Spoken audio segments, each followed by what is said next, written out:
So for number 2, we will start off with a spreadsheet here. The first thing that we do is to label our columns so that when we do our scatter plot, the table or computer or calculator knows what we are talking about. Now, for example, number 2, we have time from midnight. So that would be your 0. And then you go up by 4 units, 4, 8, 12. Now, in the afternoon, you just keep adding 4. So 4 p.m. is the same thing as 16 hours. 8 p.m. is the same thing as 20 hours. So if you have been other countries, you might be familiar with the other ways of expressing time.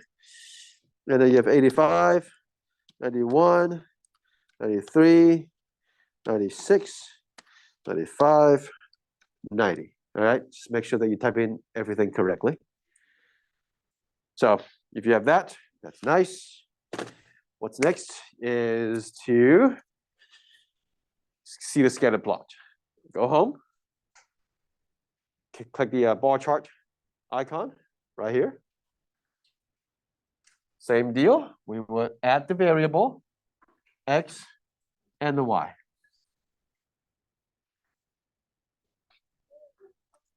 So what kind of relationship is this? This is clearly a quadratic. So if you want to get the equation of this quadratic regression, you go to menu, you go to analyze, you go to regression. For this case, you don't show linear because it's not linear. It is quadratic. So you go to show quadratic right here. Okay. And voila. You have your equation. So yes, just go ahead, write the whole thing in.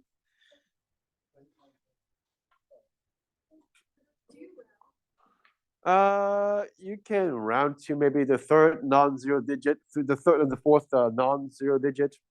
Sure. It won't matter much for the most part.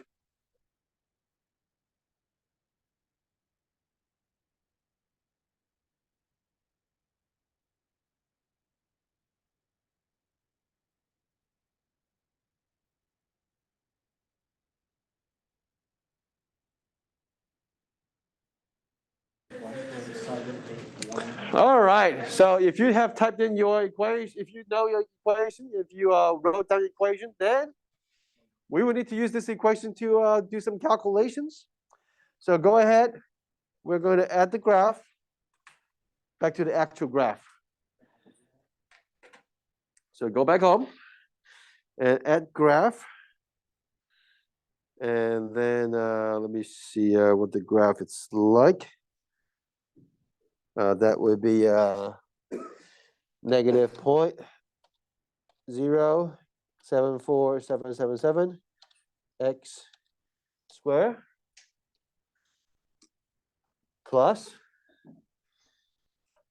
1.78125.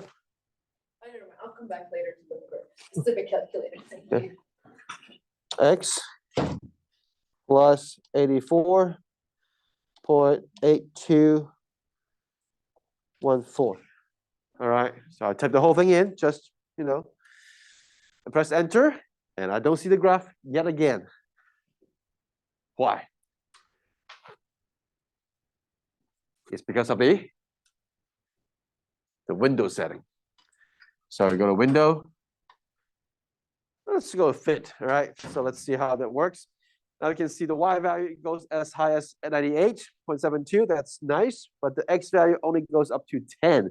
Now, our data goes all the way to 20 something, right? So I want to go ahead and manually change my window setting. And I don't need negative x value, so I can just set it to 0. I want to make sure that x goes all the way to 24 because that's a day of data. And I think that should work, all right? So I just want to make sure my x value, it's long enough to see my whole graph. Okay, so that's something you want to have.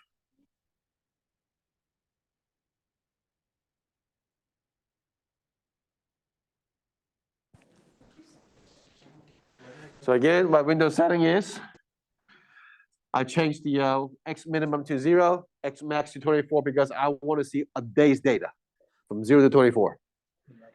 I don't care about the negative. I don't care anything about after 24.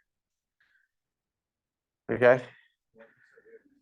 So now the part B, it says what? Part B is when will the temperature hit 92 degrees? So ask yourself, is 92 the x or the y value? The y value, right? So that would not be the trace. Trace is for the x value. So for the y value, what we do is this.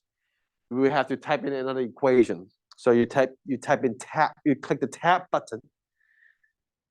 So that will show up F2. That's your y value. And you just type in 92. So now you have another line that is y equals to 92. So you can see there are two intersections. So you would ask the calculator to find out the intersection. So you go to the left-hand side of the intersection and then press the center of the keypad to confirm your lower bound. And then highlight the intersection and type the center of the keypad again.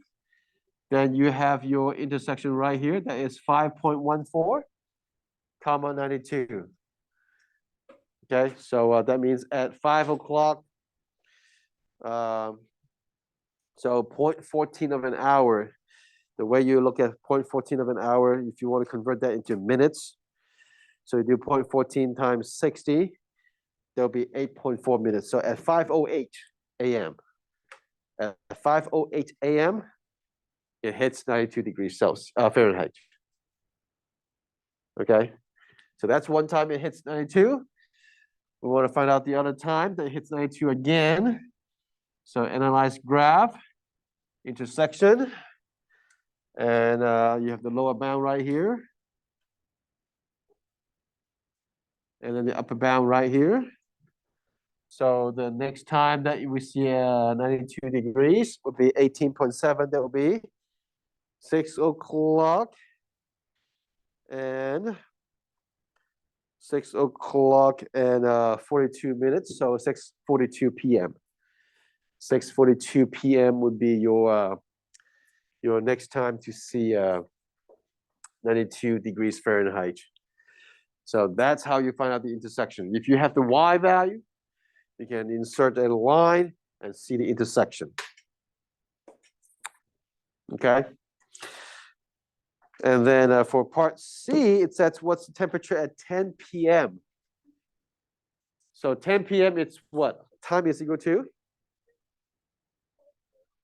Time is equal to 22.